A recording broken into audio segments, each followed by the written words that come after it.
हमारी बड़ी बहन की जो फ्लैट था बॉम्बे में 3rd सांकली स्ट्रीट पर, तो हमारे पास 2 फ्लैट थे, 3 फ्लैट थे उस बिल्डिंग में। एक हमारी बड़ी बहन का फ्लैट जो बहुत बड़ा था, और 2 छोटे छोटे फ्लैट ऊपर नीचे के जो बाकी बहन और भाइयों के पास होते थे, और हमारी भाई की शादी भी हो गई तो भाभी के पास हम वहाँ रहते थे। हमारी बड़ी बहन क्योंकि एक अदबी खातून थी, तो मैं आपको असगरी खानम का जिक्र कर रहा हूँ, तो आप मजरू सुल्तानपुरी तो अब नहीं रहे, लेकिन अगर आप वहाँ जाते तो मजरू सुल्तानपुरी रोज़ उनके घर में होते थे, या हर सैटरडे को उनके यहाँ अदबी नशिस्त होती थी। मजरू सुल्तानपुरी वहाँ बैठते थे, कृष्णचंद्र वहाँ आया करते थे, वहाँ सिब्त हसन ख़ास तौर पर सिब्त भाई वहाँ उनके यहाँ ख़ास तौर पर बैठते थे।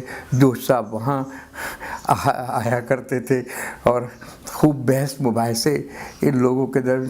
तो दोस्त शख्सियात थी, मजरू और साहिर और दूसरे, ये सब वहाँ इनका जमघटा रहता था।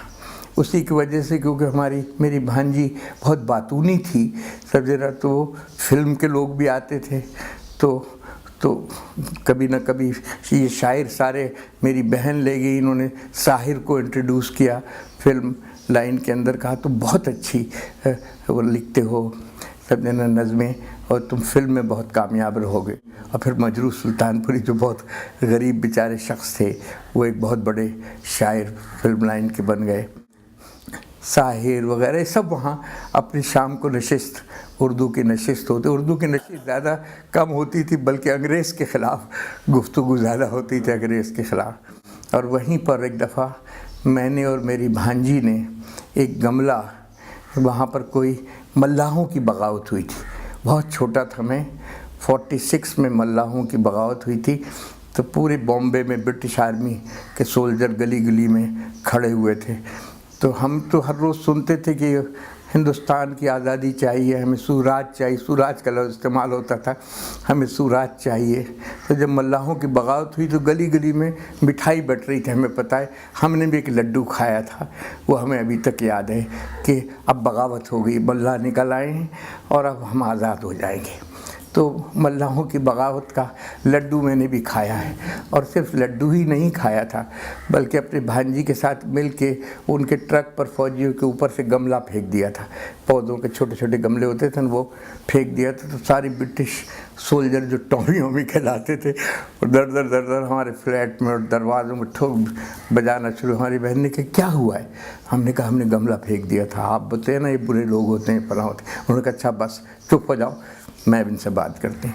तो वो बड़े नाराज़ के ऊपर से गमला फेंका गया, अभी किसी के लग जाता, किसी के नहीं लगा, और आप लोग ये बातें करते हो कि हम पर गमला। तो हमारी बहन ने ये समझाया, इतना होश हमें था उस वक्त। हमारी बहन ने उसे, सब जमा हो गए, बहन भाई बिल्कुल उसको चिपट गए आर्मी वालों को, और उससे कहा कि ये बताओ मेरी बहन ने कि अगर तुम इस जंग अजीम में जो उस वक्त जारी थी, अगर जर्मन तुम पे कब्ज़ा कर ले तो तुम अपने बेटे को क्या कहोगे? कि जर्मनी के सोल्जर पर हार डाले, फूल डाले, ये गमला फेंके, तुम क्या कहोगे अगर उसकी जगह? तो उसने कहा कि हम लड़ेंगे। तो उसने कहा हम भी तुमसे लड़ रहे हैं। फिर वो हंसने लगा, बैठ गया। उसने कहा लेकिन आप आइंदा गमला ना फेंकने दें इनको, मैं समझ गया हूँ आपकी बात कि ये अच्छी बात नहीं है। और ये ज़माना भी हमने वहाँ एक देखा, और उसमें सारे बच्चों के खद खाल उसी ज़माने में बनते हैं।